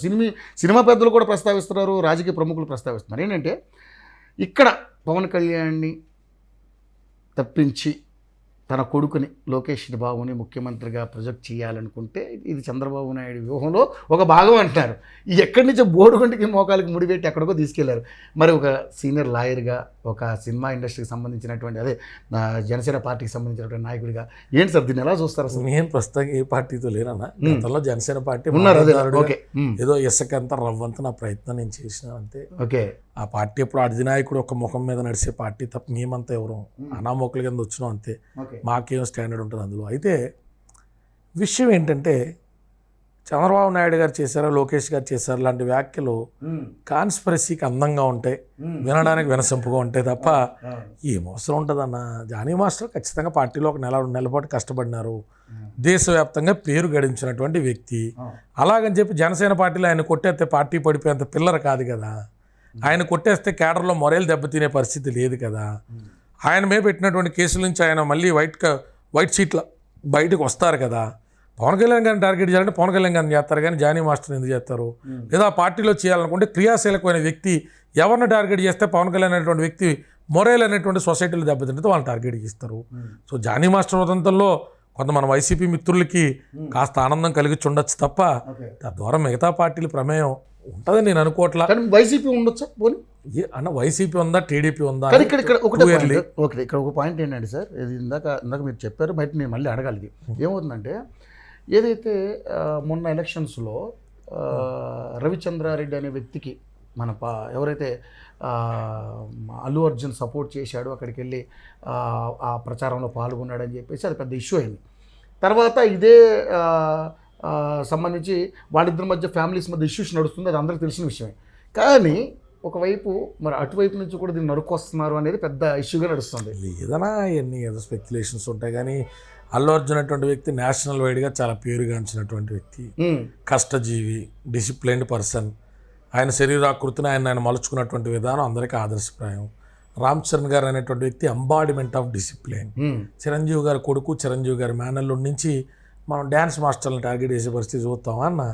ఎందుకంటే అమ్మాయి మీద మీరు బాగా అంటే అవకాశాలు కూడా ఇవ్వడం అనేది కొంత అవమానానికి గురి. దానికి సంబంధించి అధికారికమైన ప్రకటన నేనైతే ఎడ చూడలా. ఏదైనా అంతర్గతంగా చెప్తే సినిమా ఇండస్ట్రీ నుంచి బయటకు వచ్చి ఉండొచ్చు. ఏ ట్విట్టర్లోనో వాటిల్లో కూడా అల్లు అర్జున్ గారు దాన్ని ధృవీకరించినట్టుగా నేను చూడలా. అంటే ఆయన స్థాయిలో ఒక మాస్టర్ని టార్గెట్ చేయాలని ఆయన ఎందుకు అనుకుంటారన్నా? అయ్యే అన్ని ఇవన్నీ ఏదో కాకితాళి మాటలో గట్టు మీద కూర్చొని చెప్పేటువంటి వ్యాఖ్యానాలు తప్ప ఆయన రవిచంద్రారెడ్డి గారు సపోర్ట్ చేసినా, రేపు పొద్దున్న బీఎస్పీకి సపోర్ట్ చేసినా, మళ్ళీ జేఎస్పీకి చేసినా, ఆమ్ ఆద్మీ పార్టీకి చేసినా అతని వ్యక్తిగతమైన స్వేచ్ఛ, రాజ్యాంగం ఆయనకి ఇచ్చినటువంటి హక్కుతో ఆయన ఎవరికైనా సపోర్ట్ చేసుకోవచ్చు. అయితే అభిమానులుగా అరే మా అన్న దగ్గరికి రావాలి కదా అని అందరూ అనుకుంటాం. గతంలో మెగా ఫ్యామిలీ అని అన్నారు కదా సార్, సడన్గా టర్న్ అయ్యేసరికి కాస్త ఈ మధ్య ఆయన కొన్ని వేదికల మీద కూడా మెగా ఫ్యామిలీకి సంబంధం లేనట్టుగా మాట్లాడడం కూడా కొంచెం ఈగో ఇష్యూస్. అంటే ఈగో అంటే కూడా ఆయన ఇండిపెండెంట్గా ఎస్టాబ్లిష్ అవ్వాలనుకుంటున్నాడు. తప్పే ఉంది. ఆయనలో కెపాసిటీ ఉంటే అవుతాడు, లేకపోతే అవ్వడు. ఇప్పుడు మీరు ఈరోజు యోయోలో చేస్తున్నారన్నా, మీరు చాలా మంది తెలుసు, సంవత్సరాల తర్వాత మీరు ఒక మంచి యాంకర్ గాను ప్రజెంటర్ గాను తెలుసు. రేపు అన్నరోజు మీరు ఇండిపెండెంట్గా ఒక ఛానల్ పెట్టుకుంటానంటే మీ ఛానల్ యాజమాన్యం మీ వాళ్ళు మిమ్మల్ని గొడవ పడగలుగుతారు తప్ప మిమ్మల్ని నిర్బంధించేసి నియంత్రించగలుగుతారు. ఎవరు కాదు ఇండిపెండెంట్ అన్న. చిరంజీవి గారే గతంలో చెప్పారు, why will I feel bad, నా ఆ సమక్షంలో ఉండి నా యొక్క హెల్ప్తో ఎదిగినటువంటి వ్యక్తులు హ్యాపీగా ఇండిపెండెంట్గా ఉంటానంటే నేను ఎందుకు కాదంటాను అన్నారు. నేను వ్యక్తిగతంగా చిరంజీవి గారిని గతంలో కలిసినప్పుడు కూడా ఏ రోజు కూడా ఆయన అసలు ఇలాంటి విషయాలను పట్టించుకునేటువంటి వ్యక్తి కాదన్న. ఆయన పరిధిలో సినిమాలు ఇంకెంత బాగా చేద్దాం, మెరుగ్గా ఆహ్లాదంగా ఎలా అందిద్దాం అని అనుకోవడం నేను చూసిన. వారి మధ్య ఏదున్నా వారి కుటుంబ సభ్యులు కాకుండా పోతారా?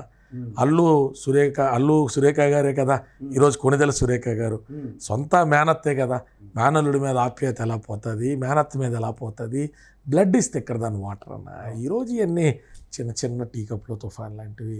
వారి కుటుంబం పెద్ద కుటుంబం, కొన్ని వేల మందికి ఆదరణ కలిగించిన కుటుంబం, కొన్ని లక్షల మందికి జీవనోపాధి కల్పించిన కుటుంబం. వారు కష్టించి ఎండనగా వాననగా తడిసి వాళ్ళు కష్టపడ్డారు. ఇప్పుడు ఆయనకో నాకో నచ్చలేదనుకో, చిరంజీవి గారు శిఖరాగ్రం పడిపోతుందా? ఇప్పుడు నాకు ఏదో విషయంలో నచ్చలా, నేను పార్టీలోంచి బయటకు వచ్చినాం కదా అని పార్టీ ఆగిపోతుందా? పార్టీ వ్యక్తుల మీద కాదన్నా, వ్యవస్థీకృతమైన బలం మీదే వెళ్తూ ఉంటుంది. అవన్నీ మన అపోహలు. ఇండిపెండెంట్గా అల్లు అర్జున్ గారు ఎస్టాబ్లిష్ అవ్వాలి అనుకుంటే ఇంకా ప్రోత్సాహం ఇస్తారు, కానీ నాకు తెలిసినందరూ చిరంజీవి గారు కానీ ఇంకెవరన్నా కానీ ఆయన ఏదో ఆపుతారు నేనైతే అనుకోనన్నా. ఈ విషయంలో ఆయన ప్రమేయం ఉంటుంది అనుకోవట్లేదు. కాకపోతే జానీ మాస్టర్కి ఆయన యూనియన్లోనే నేను వెరిఫై చేసిన కాల్ రికార్డింగ్స్ ప్రకారం ఆయనకి చాలా మంది శత్రువులు ఉన్నారు. అవి ఎక్కువ బలంగా చాలా మంది ఓకే. కొంత మెగా కుటుంబానికి ఆయన దగ్గర అయిపోతున్నాడు. కొంత ధనుష్ గారు కానీ అసలు ఈ మధ్యకాలంలో 3-4 సంవత్సరాల నుంచి ఏ పెద్ద హీరోకి అతను సూపర్ డాన్స్ నెంబర్ చెప్పండి, అంత రెప్యుటేషన్ కంటగింపు కలుగుతుందిగా. చిన్న పాటిని బలహీనత ఉన్న అవతరుడు దాన్ని బలంగా వాడుకుంటాడుగా, ఎదుగుదలను చూడలేరుగా. అందుకని ఇప్పుడు ఈ అమ్మాయికి నీకు మధ్య ఏం కోణం ఉన్నా ఆ పోక్సో తేవాలనో లేకపోతే ఇంకోటనో ఎన్న పిల్ల తెలివితేటలు అనుకుంటారా? కాదు, నడిపిస్తారు. ఓకే. సరే, ఇందాక వైసీపీ ఒక రకంగా దీనికి అలాగ ఎలిగేషన్ చేస్తున్నారు, టీడీపీని ఒక రకంగా ఎలిగేషన్ చేస్తున్నారు, అందులో మధ్యలో బీజేపీని కూడా ఒక రకంగా వాడుతున్నారు. ఏది పార్టీలు ముడి పెడతారు అనేది. దాన్ని మరి విషయం నా ఆవిడతో మాట్లాడినప్పుడు కూడా డైరెక్ట్గా ముఖం మీద అడిగాను. మీరు ఆయేషా గారు ఎలియా సుమలత గారిని అడగచ్చు అన్న, అదేంటన్న అట్ట అడిగినారంటే నేను అమ్మ కాదు నాకు ఓపెన్ చెప్పు, నిజంగా అడగాలి కదా, ముస్లింగా కన్వర్ట్ అవ్వమనో నాకు చెప్తే అంటే అన్న నేను ఖుదా సాక్షి చెప్తున్నా, ఆ పిల్లే ముందు బుర్కాలు వేసుకోవడం మొదలుపెట్టిందన్న. జానీ మాస్టర్ గారితో 1-2 నెలల పరిచయం కదా ఆ పిల్లకి. నేనే కేర్ టేకరు, నేనే అన్ని అన్నట్టుగా అమ్మాయి వ్యవహరించడం ఇండస్ట్రీలో అందరికీ తెలుసన్నా. ఆ అమ్మాయి బొర్కాలు వేసుకుంటుంటే అమ్మ నువ్వు వ్యవహారకంగానో లేకపోతే జస్ట్ దుస్తుల పరంగానో నువ్వు ఇస్లాం అని చూపించడం కాదు, నీకు అంత ఇంట్రెస్ట్ ఉందా తల్లి అంటే ఉందని చెప్పిందన్న. మరప్పుడు నువ్వు కన్వర్ట్ అవుతానంటే అవు తల్లి, అంతేగాని ఇదేంటని అన్నానని ఈవిడ వాదని ఈవిడ చెప్తుంది. ఇది హిందూ సంఘాలకే కాదు, హిందూ మతం విశ్వసించే వాళ్ళకి ఎవరికైనా కోపంగా ఉన్నా నిజాలు కోర్టులోనే తెలియాలి. ఇప్పుడు మనం జానీ మాస్టర్కి మద్దతు ఇచ్చేది కాదు, ఆ పిల్లని విమర్శించేది కాదు. ఇరువురు వారి వాదనలు చెప్పారు. జానీ మాస్టర్ భార్య ఆవిడ వాదన చెప్పింది. ఇప్పుడు కొత్తగా మళ్ళీ మనం వింటున్నాం ఉదయం నుంచి ఆవిడని కూడా అరెస్ట్ చేస్తారేమో అని. అరెస్ట్ అనేటువంటిది ఏంటి? Pre detention before investigation. ముందస్తుగా మిమ్మల్ని ఖైదు చేస్తే ఇన్వెస్టిగేషన్ సాఫీగా సాగుద్దని మిమ్మల్ని తీసుకెళ్ళి ఇంట్లో ఖైదు చేయలేరు కట్టి, అంత ప్రొఫైల్ కాదు కట్టి తీసుకెళ్లి జైల్లో ఖైదు చేస్తారు. కానీ ఇదే అంశాలు బయట చాలా మంది ఏమనుకుంటారంటే అప్స్కాండ్ అయ్యాడు ఈ విషయం బయటపడంగానే జానీ మాస్టర్, ఆయన గాలింపు చర్యల ద్వారానే పట్టుకున్నారు, ఎందుకు పారిపోవాల్సి వచ్చింది? ఇప్పుడు నీ మీద రేపు కేసు ఫైల్ అయితే నువ్వు వెళ్ళేమన్నా స్పీచ్లు ఇస్తావు, వాళ్ళ ముందు కూర్చోలేం కదా. చెప్పేవాళ్ళు చెప్తారులే అన్న. నిజాలున్నా కొన్ని సందర్భాల్లో లీగల్గా ఏదన్నా యాంటిసిపేటరీకి ఇది అవకాశం ఉంటుందా ఏంటి అని ప్రయత్నాలు చేసుకునే దానిలో కొంత అతను అండర్గ్రౌండ్కి వెళ్లాల్సిన పరిస్థితి ఉన్నది. అంత మాత్రం చేత నేరస్తుడని చెప్పలేం, అలాగని కేవలం నిందే మోస్తున్నాడు కాబట్టి నిరపరాధని చెప్పలేం. మనం ఒక సిస్టమ్ పెట్టుకున్నాం మనుషుల కింద, రచ్చబండ తీర్పుల నుంచి కోర్టులు వ్యవస్థలు వాటికి ఒక ఉన్నతి కల్పించుకున్నాం. కాబట్టి మనమే కల్పించుకున్న ఉన్నతిని గౌరవించుకుందాం, మనమే కల్పించుకున్న ఉన్నతిని గౌరవిద్దాం, అవి ఇచ్చే తీర్పుల వరకు వేచి ఉందాం. ఈ లోపల మన ఇందరు మీకు చెప్పానుగా, మన అనుభవాల రీత్యా అమ్మాయి తరపున సైడ్ తీసుకుంటూ అబ్బాయి తరపున తీసుకుంటూ ఉన్నది మన ఇండివిజువల్ స్పెక్ట్స్, అవి మనం చూసే పెర్సెప్షన్స్, అవి అలా చూసి ఆనందపడదాం. నిజం తేలే రోజు నిజం తేలుతుంది. ఓకే. సో మీరైతే వ్యక్తిగతంగా ఏమనుకుంటున్నారు? అన్నది ఒక ఫెయిల్డ్ రిలేషన్షిప్ అని నేను అనుకుంటున్నా. అయితే ఆ ఫెయిల్డ్ రిలేషన్షిప్ మైనర్గా ఉన్నప్పుడు స్టార్ట్ అయితే మాత్రం జానీ మాస్టర్ నేరం చేసినట్టే. ఓకే. ఎందుకంటే జానీ మాస్టర్ ఉద్దేశం అమ్మాయి మీదడిపోతున్నా అమ్మాయి ఏజ్ని పరిగణనలో తీసుకోలేకపోతే ఆయన తప్పు చేసినట్టే. కాబట్టి దానికి సంబంధించి ఆయన ఇబ్బందులు ఎదుర్కొనేటువంటి పరిస్థితి ఉంటుంది. వాళ్ళిద్దరు కాంప్రమైజ్ అయినా కేసు అయితే వెళ్తానే ఉంటుంది. అబ్బో చాలా కష్టం ఇది. ఎందుకంటే కాంప్రమైజ్ అయ్యారు కదా అని చెప్పి సెక్షన్ కాంపౌండింగ్ చేసి నేషనల్ లోక్ అదాలత్ పిలిచి ఇద్దరిని కూర్చోటి చేయకండి పంపించేది ఏముండదు. 376 పోక్సోల్లో కాంప్రమైజ్ అయ్యేవన్నా హైకోర్టు క్యాప్సూల్లో వేసుకోవాలి, హైకోర్టు 1,00,000 ప్రశ్నలు అడుగుతుంది, వాటిని సాటిస్ఫై చేయాలి, అప్పుడు కేసు కొట్టేయాలి. ఇది చాలా పెద్ద ప్రాసెస్. కాంప్రమైజ్ అయినా కూడా ఇది చాలా పెద్ద ప్రాసెస్. కానీ సినీ పెద్దలు కూడా ప్రెస్ మీట్ పెట్టి దీని మీద అంటే ప్రస్తుతానికైతే మా అసోసియేషన్ నుంచి తొలగించలేదు కానీ తొలగిస్తాం అది ప్రూవ్ అవుతాయి అని చెప్పేసి వాళ్ళు కూడా పెడతా ఉన్నారు. సో ఆల్రెడీ పార్టీ నుంచి కొంచెం దూరంగా ఉండమని చెప్పేశారు. సో ఏంటి సార్ ఎలా ఉండబోతున్నారు అనుకుంటున్నారు? అదేనా ప్రస్తుతానికి ఆయన గొడ్డు కాలం, కష్టపడాలా, బయటకు రావాలా, నిందలు భరించాలి, ఒప్పుకున్న ప్రాజెక్టులు చేస్తూ ఉండాలి, ఆ ఉన్నాయో చేజారినాయో పెద్ద మనసుతో అవకాశాలు ఉంచుతారో ఇవన్నీ కూడా చూడాలి. కొంత గడ్డు కాలాన్ని ఎదుర్కొంటున్నాడు ఆయన. భగవంతుడు దయ వల్ల అతను నిరపరాధి అయితే ఆయనకి శక్తి భగవంతుడు చేకూర్చాలి. ఈ యుద్ధంలో పోరాడేటువంటి శక్తి ఆయనకి రావాలి. పోరాడి నిరపరాధిగాని బయటికి రావాలి. ఒకవేళ అలా కాకుండా తెలుసో తెలియకో తప్పు చేస్తే ఆ తెలుసో తెలియని తప్పుకి ఇద్దరు జీవితాలే కాకుండా జానీ మాస్టర్ భార్య బిడ్డల జీవితాలు కూడా పాడవకూడదు. కాబట్టి ఏదైనా ధర్మబద్ధమైనటువంటి సొల్యూషన్ రావాలి. లేదు తెలిసే ఆ అమ్మాయి మైనర్ అని చెప్పి ఈయన వంచిస్తే ఖచ్చితంగా ఇతను ఖైదు చేయబడాలి, ఇతను శిక్ష అనుభవించాలి. ఓకే, ఏదైనా న్యాయమే ధర్మం దాని రకంగా చూడాలి. రైట్. ముఖ్యంగా చూసుకుంటే ఇప్పుడు జమిలీ ఎన్నికల ఫీవర్ బాగా నడుస్తుంది. సో బీజేపీ ఈరోజు పెద్దలందరూ కూడా దాన్ని ఈ రకంగా తీసుకురావడం, ఈ దేశాన్ని అభివృద్ధి చెందుతున్న దేశంగా ముందుకు తీసుకెళ్లాలంటే ఇప్పుడు కాకపోయినా ఇంకో 10 ఏళ్ళు అయినా సరే అగ్రగామిలో నిలబెట్టాలి భారతదేశాన్ని అంటే జమిలీ ఎన్నికలు ఒకే నేషన్ ఒకే ఎలక్షన్ అనే కార్యక్రమం తీసుకొచ్చారు. సో కొన్ని పార్టీలు ముఖ్యంగా చూసుకుంటే ప్రధాన ప్రతిపక్షమైనటువంటి కాంగ్రెస్ దీనికి వ్యతిరేకం. అదేవిధంగా ముఖ్యంగా చూసుకుంటే ప్రాంతీయ పార్టీలు బాగా డ్యామేజ్ జరుగుతుంది అనేది పెద్ద ఎత్తున జరుగుతున్నటువంటి ప్రచారం. సార్ ఏంటి మీకు ఉన్నటువంటి సమాచారం? అలా 1947 మనకు స్వాతంత్రం వచ్చిన తర్వాత 1957 నుంచి 67 వరకు కూడా జమేలీ ఎన్నికలే మన దేశంలో జరిగినాయి. జమేలీ ఎన్నికలు అనేటువంటిది ఈ రోజు తీసుకొచ్చేటువంటి కొత్త అంశం కాదు.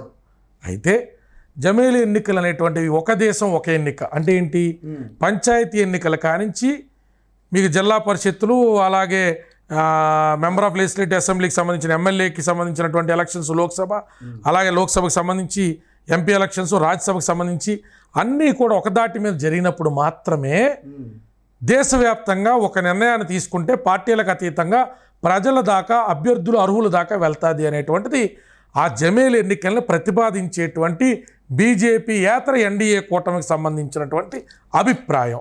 దాన్ని వ్యతిరేకించే వ్యక్తులు ఏమంటారు, అసలు ఇలాంటి జరగడం అన్నది ఎంత వ్యయ ప్రయాస, ఇప్పుడే 1 కోటి మంది ఉంటే తప్ప దఫాలుగా ఎన్నికలు దేశవ్యాప్తంగా జరగట్లా, 5 రెట్లు అంటే 5 కోట్ల మందిని తీసుకొచ్చి ఎన్నికల వ్యవస్థను ఎక్కడి నుంచి నడుపుతారు, వీవీప్యాట్లు ఏమో సగం అంటే సగం లేవు, ఇప్పుడు డబుల్తో వీవీప్యాట్లు, డబుల్తో ఈవీఎం మెషిన్లు యాడ్ నుంచి తెస్తారు, అసలు 14 ఏళ్ళు నిండి 50% ఉంటే అట్లా రిప్లేస్ చేయాలి అంటే 100కు 100% ఎక్కడి నుంచి తెస్తారు అనేటువంటి ఇన్ఫ్రాస్ట్రక్చర్తో కూడినటువంటి అడ్మినిస్ట్రేటివ్ పాసిబిలిటీస్ లేని అంశాల మీద మాట్లాడుతూ రీజనల్ పార్టీస్ కూడా కొంత ఇది కంటిగింపుగా మారుతుందా, నేషనల్ పార్టీస్ ఆధిపత్యం పెరుగుతుంది అనేటువంటి కోణం లేకపోలేదు. అయితే నేను వ్యక్తిగతంగా ప్రజలకి దగ్గరగా ఉండే నాయకుల్ని తయారు చేసేటువంటి ఏ రాజకీయ పార్టీ కర్మాగారమైనా ఎట్లాంటి వ్యతిరేక పవనాలకైనా సరే ఎదురీది అధికారం చేపడతారు. అది రీజనల్ పార్టీయా నేషనల్ పార్టీ అని లేదు. ఒకవేళ ఈవీఎంలు ట్యాంపరింగ్ జరుగుతున్నాయనో, ఈవీఎంలు ఒకరిదొకరు జరుగుతున్నాయంటే ఏ తప్పు ఎక్కువ కాలం నిలబడదో. బోఫోర్స్ లాంటి కుంభకోణం బయటకు వచ్చినట్టు ఒకవేళ ఈవీఎంలు స్కామ్ ఉంటే ఖచ్చితంగా బయటకు రాక తప్పదు. గడ్డి స్కాములు చూసాం, స్టాంపు కుంభకోణాలు చూసాం. 100% బయటకు వస్తాయన్నా. అవినీతికి ఆశ ఎక్కువ, ఆయుష్ తక్కువ. అందుకని జరుగుతుంది. అలాంటి అపోహలు వాళ్ళు పెట్టుకుని మన వ్యవస్థలు మనమే కించపరుచుకోకల్లా. తప్పు లేదన్నా ఉంటే రావాల్సిన టైంలో ఖచ్చితంగా అవి బయటకు వస్తాయి. ప్రజాక్షేత్రంలో ప్రజల ముందు అవి ఖచ్చితంగా వ్యవస్థలై నిలబడతాయి. విస్తుపోయేటువంటి నిజాలు ప్రజల ముందుకు వచ్చి ఆగుతాయి. అదే సృష్టిలో ధర్మం. ఈ సృష్టిలో ఎప్పుడు కూడా తప్పుడుతనం ఎంతకాలం వెళ్తుందండి. సో జమిలీ ఎన్నికలు అయితే కాన్సెప్ట్ మంచిది. పాజిబిలిటీ ఇప్పుడు మన శీతాకాల సమావేశాల్లో దాన్ని ప్రవేశపెడతారు. 2/3 ఆఫ్ ద మెజారిటీ సభ్యులు కావాలి. ఎన్డీఏ కూటమి కొన్నదేమో చూస్తే 400 మ్యాజిక్ ఫిగర్ 393 ఆగిన పరిస్థితి. అది కూడా ఎన్డీఏ సపోర్ట్. ఇంకా ఒక 60 మంది 50 మంది మద్దతు కావాలి. రాష్ట్రాలు అంటారా, 19 రాష్ట్రాల్లో ఎన్డీఏ ఉంది కాబట్టి 14 రాష్ట్రాల మద్దతు వాళ్ళకి ఎట్లాగ వస్తుంది, రాటిఫికేషన్ ఆఫ్ స్టేట్స్ అంటాం. సో అది ఎట్లాగ వస్తుంది. రిమైనింగ్ అంశాలకు సంబంధించి మరి 370 అబాలిషన్లో తీసుకున్నటువంటి చర్యలు ఏమన్నా దుందుడుగ్గా తీసుకుంటారా లేదా అనేది వెయిట్ చేయాలి. అమిత్ షా గారు లాంటి వ్యక్తి, మోడీ గారు లాంటి వ్యక్తి కూడా ఈ టర్మ్లోనే పెడతావు అన్నప్పుడు పీపుల్స్ రిప్రజెంటేటివ్ యాక్ట్ కానించి 386, 353, 172, 183 కానించి డిఫరెంట్ ఆర్టికల్స్ అనేటువంటివన్నీ కూడా విభిన్నమైన ఆర్టికల్స్ అన్నీ కూడా సవరణలు చేయాల్సిన పరిస్థితి ఉంటుంది. కొన్నిటిని రద్దు చేయాల్సి వస్తుంది ప్రభుత్వాలని, కొన్ని ప్రభుత్వాలను పొడిగించాల్సి వస్తుంది. సో ఇట్లాంటి సాధక బాధకాలన్నిటి నడుమ కూడా ఏ రకంగా వీరు ఏం చేస్తారు అనేటువంటిది కాలక్రమేణా మనం చూడాలి. సో ఇండియా కూటమికి సంబంధించిన సభ్యులను కూడా దీనికి అంటే మీరు అన్నట్టు 1/3 మెజారిటీ ఉండాలని కాబట్టి చంద్రబాబు నాయుడు వాళ్ళందరితో కూడా సఖ్యత ఉంది కాబట్టి ఆయన్నే మోడీ గారు వాడతారనేది ఇక్కడ పెద్ద ఆల్రెడీ ఎన్డీఏలో చంద్రబాబు గారితో కలుపుకునే మనం 293 అని చెప్పాలి కదన్నా. అవును. ఇప్పుడు అవి కాకుండా మనకి ఇంకో 40-50 కావాలనుకో, అందుకనే అది ఈయన తీసుకొస్తారా, ఏం జరుగుతుంది ఏంటి, మరి ఆల్రెడీ వాళ్ళకి ఏమైనా ప్లాన్ ఆఫ్ యాక్షన్ ఉన్నదా, ఇవన్నీ కూడా రసవత్తరంగా మన అందరం తెర మీద చూడాలా. చూడాలి. డిసెంబర్ 1 నాటికి మనకు ఒక క్లారిటీ వస్తుంది కాబట్టి వెయిట్ చేయాలా. ఓకే. వ్యక్తిగతంగా నన్ను అడిగితే మాత్రం ఖచ్చితంగా అనుకున్న విధంగా వ్యయ ప్రయాసలకి ఓర్చి శ్రద్ధాభక్తులతో జమేలీ ఎలక్షన్స్ తీసుకురాగలిగితే ఏదో నామకే వస్తే తేవాలన్నట్టు కాకుండా మంచి పరిణామమే అవుతుంది. ఓకే. కానీ కాలక్రమేణా అప్పుడు కూడా ఇది నిలబడదన్నా. ఎందుకంటే జమేలీ అనేటువంటిది ఇప్పుడు ఎలా తీసుకురావాలి, ఒకవేళ ఒక ప్రభుత్వం పెద్ద చచ్చిపోయినా, ఆ ప్రభుత్వం అవిశ్వాస తీర్మానంతో కూలిపోయినా జమేలీ వచ్చేదాకా మళ్ళీ ఎన్నికలు పెట్టమని చెప్పే అధికారం ఉందా? లేదు. ఇప్పుడు జమేలీ పెడుతున్నాం, రేపు అన్న రోజు ఏ ప్రభుత్వం సడన్ గా మధ్యలో కూలిపోద్ది, కూలిపోయిన ప్రభుత్వాన్ని జమేలీ వచ్చేదాకా ఆపుతామా? గవర్నర్ పాలన పెడతామా? ప్రెసిడెంట్ పాలన పెడతామా? ఇట్లాంటి ఎన్నో వాటి మీద సమాధానం రావాల్సినటువంటి పరిస్థితి, ఎన్నో డిబేట్లు జరగాలి దీని మీద. అబో చాలా జరగాలి. Very too early to talk. Okay, right. ముఖ్యంగా ఒక్క అంశం మీద చెప్పి ముగించేసుకుందాం అన్న. మొన్న జరిగినటువంటి వరదలు మనం చూసాం, ఖమ్మం కానీ అటు ఆంధ్రప్రదేశ్ కానీ విజయవాడ అతలాకుతలం అయిపోయాయి. సో ఇదే అంశంలో ఇదే రాజకీయ విధంగా దీన్నే రాజకీయ కోణంలో వాడుకుందామని జగన్మోహన్ రెడ్డి కొన్ని బోట్లని వదిలేసి ఏదైతే ప్రకాశం బ్యారేజీని కూలగొట్టేద్దాం, అక్కడ ఉన్నటువంటి ఒక 5-6 ఊళ్ళని లేపేసి శవరాజకీయాలు చేద్దామని ప్లాన్ చేశారని చెప్పేసి టీడీపీ ముఖ్యంగా ఎలిగేషన్ చేసింది.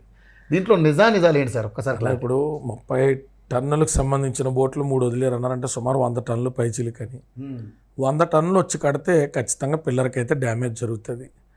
అది ఎంత డ్యామేజ్ అంటే పిల్లర్ పడిపోయే డ్యామేజా కాదా అనేటువంటిది నిపుణుల పర్యవేక్షణలో దర్యాప్తు చేసి మాత్రమే చెప్పాలి.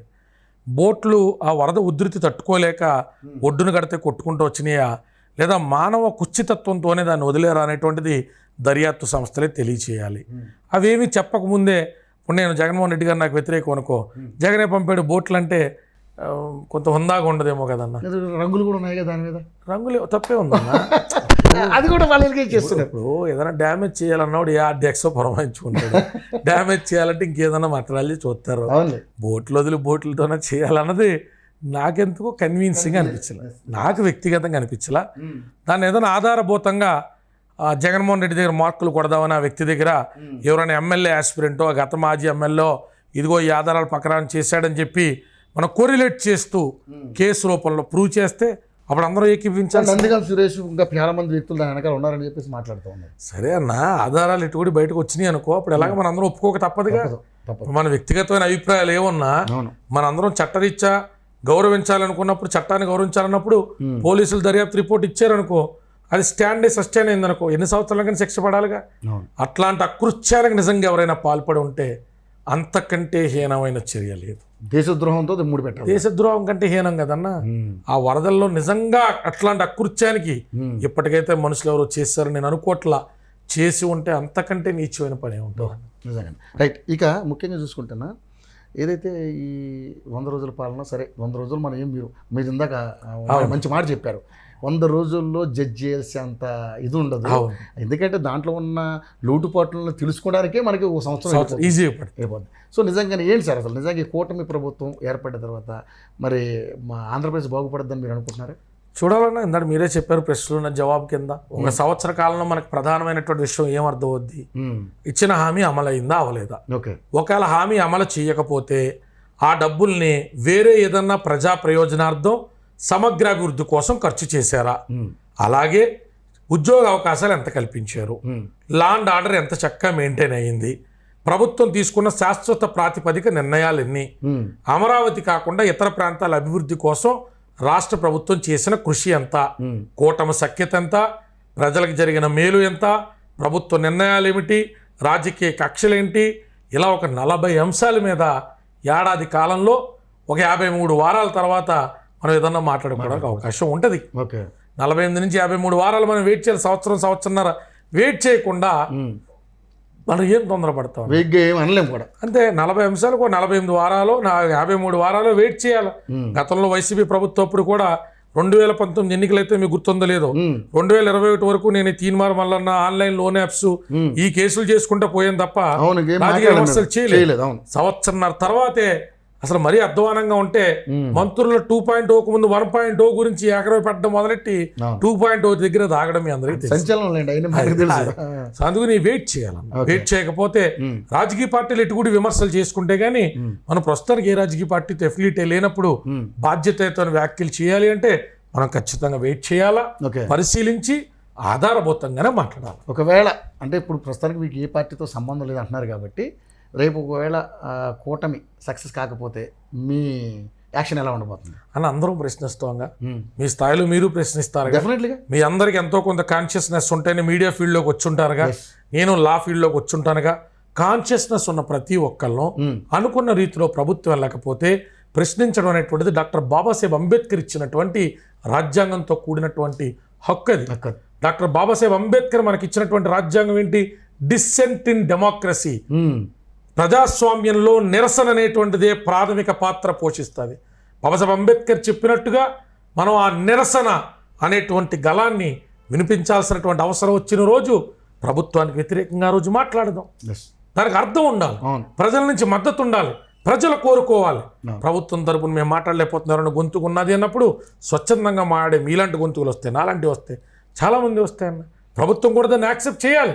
డెమోక్రసీలో డిస్సెంటు, ఆ డెమోక్రసీలో రెబలియస్గా ప్రభుత్వం పట్ల వ్యతిరేకత ఉంటే వ్యతిరేకంగా మాట్లాడడం అనేటువంటిది రాజ్యాంగం కల్పించిన హక్కు. అయితే పరిధులతో కూడుకున్నటువంటిది. మరి ఎప్పుడైనా అట్లాంటి అవసరం వచ్చిన రోజు ఖచ్చితంగా మాట్లాడుకుందాం. ఓకే, ఫైనల్గా లాస్ట్గా మీరు ఈ హామీలు ఏదైతే సూపర్ 6 ఉందో ఇవన్నీ కూడా అమలు చేయడానికి కాస్త సాధ్యం కాదని చెప్పేశారు. అది అంత ఈజీ కాదన్నారు. గత ప్రభుత్వం చేసిన తప్పులు మీరు చేయకూడదని కూడా హితవు పలికారు. అవును. కానీ మరి నిజంగా మరి ఏంటి, ఏం జరగబోతుంది అనుకుంటున్నారు? ఇప్పుడు దాకా చూస్తున్న కాడికైతే వచ్చే నెల నుంచి కూడా 50 ఏళ్ళ లోపల ఉన్నటువంటి వ్యక్తులకు 50 ఏళ్ళ కూడా పెన్షన్లు ఇస్తాం 1500 రూపాయలు అన్నది నేను ప్రకటన చూశాను.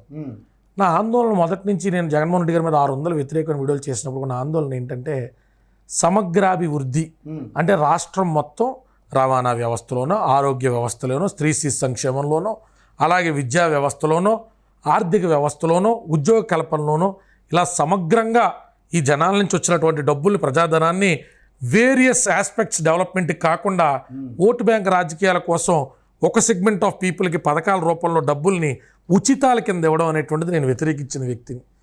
మరి ఈరోజు నా ఆందోళన ఏంటంటే ఆ రోజు ఈ రోజైనా కూడా పెన్షన్ తీసుకునేటువంటి వ్యక్తులు పెన్షన్ వయసేమో 58 నుంచి 60కి పెరిగింది. అంటే రిటైర్ అవ్వాల్సిన వాళ్ళ వ్యక్తుల వయసేమో 58 నుంచి 60కి పెరిగింది. పెన్షన్ తీసుకోవాల్సిన వ్యక్తుల వయసేమో 60 ఏళ్ళ నుంచి 50 ఏళ్ళకి వచ్చింది. మరి ఇది ఎట్టు దారి తీస్తుంది? అదే పెన్షన్ ఎంత లేటుగా తీసుకుంటే అంత ఆరోగ్యవంతమైన సమాజం, అంత హేతుబద్ధమైన కష్టించే సమాజం ఉన్నట్టు కదా అర్థం. నేను 40 ఏళ్ళకి 50 ఏళ్ళకి పెన్షన్ తీసుకునే సమాజంలో ఉంటే సమాజం ఎటుపోతుంది అనేది కూడా ఓ రకమైన ఆందోళన. ఉచితాలకు బాగా అలవాటు పడిపోతున్నారు అన్న. సంక్షేమం వేరు, ఉచితాలు వేరు అన్న. Welfare is not freebies. Okay, freebie అనేటువంటిది నిన్ను సోమరిపోతుంది. కానీ వెల్ఫేర్లో కూడా ఎక్కువ ఆశిస్తున్నారు కదా. ప్రజలు ఆశిస్తారులే అన్న, చెప్పాల్సిన బాధ్యత పాలకుల మీద ఉండాలి. ఇవాళ పరిపాలన అనేటువంటిది బాగా అందని ద్రాక్ష అయిపోయింది. డబ్బులు ఉన్న వాళ్ళ క్రేడ్ అయిపోయింది. 50 కోట్లతో ఒక నియోజకవర్గంలో ఎమ్మెల్యే కింద కూడా పోటీ చేయలేని పరిస్థితి. ఇట్లాంటి దుస్థితిలో, ఇంత కాస్ట్లీ అఫైర్స్లో అధికారం లేకపోతే బతకలేనటువంటి పరిస్థితుల్లో మనం ఇంతకంటే గొప్ప ఆదర్శాలు మాట్లాడితే సోషల్ మీడియా కంపెయిన్ అవుతుంది తప్ప గ్రాస్ రూట్ లెవెల్లో ఒక కౌన్సిలర్గా కూడా గెలవలేమన్నా. ప్రజల అభిప్రాయాల మేరకు నడుచుకుంటూ వెళ్ళిపోతే గుంపులో గోవింద కులంతో నారాయణ అయిపోయింది కదా. రైట్. ఫర్దర్గా మిమ్మల్ని అనేక అంశాల మీద ఇంకా కలుసుకుంటాం. తప్పకుండా మీరు సపోర్ట్ చేయాలి. థ్యాంక్ యూ దిలీప్ శంకర్ గారు. సో దిలీప్ శంకర్ గారు ఎంత పవర్ఫుల్ వ్యక్తి మనందరికీ తెలుసు. ఆయన ప్రతి అంశం మీద కూడా చాలా అనర్గళంగా తన యొక్క వాదనను వినిపించగలరు. న్యాయం జరిగే వరకు ముందుండి పోరాడగలరు. మనం చూసాం గత ప్రభుత్వం మీద ఆయన ఏకోర పెట్టి ఎన్ని వీడియోస్ చేశారో. నిజంగా దాని ఇంపాక్ట్ అంతా ఇదిగా ఉంది మనం చూసాం. కానీ ఇక్కడ జరుగుతున్నటువంటి లావణ్య అండ్ రాజ్ తరుణ్ మ్యాటర్ కావచ్చు, అదేవిధంగా జానీ మాస్టర్ అండ్ ఆ అమ్మాయి ఆ విషయం కావచ్చు, అండ్ ఇప్పుడు లడ్డు ప్రసాదం విషయాలు కావచ్చు, అనేక విషయాల మీద కూడా ఆయన అనేక రకాలుగా దాని మీద ఉన్న దాంట్లో ఉన్నటువంటి లోటుపాట్లను వివరంగా చెప్పడం జరిగింది. సో ఏదైనా కూడా అదంతా కూడా న్యాయ నిపుణుల పర్యవేక్షణలో జరగాలి. నిజ నిర్ధారణ జరిగినప్పుడు మనం ఏదైనా మాట్లాడగలుగుతాం తప్పితే దాన్ని ఉట్టిగా దాన్ని వేగ్గా ఏది మాట్లాడలేం. కాబట్టి సో దీంట్లో నిజాలు త్వరలోనే బయటపడతాయి. అప్పుడు మళ్ళీ మనం దీని మీద అనేకమైనటువంటి విషయాలు మాట్లాడవచ్చు అని చెప్పేసి అంటూ ఉన్నారు. సో నిజంగా మరి ఏం జరగబోతుంది అనేది వెయిట్ చేద్దాం. Over to studio.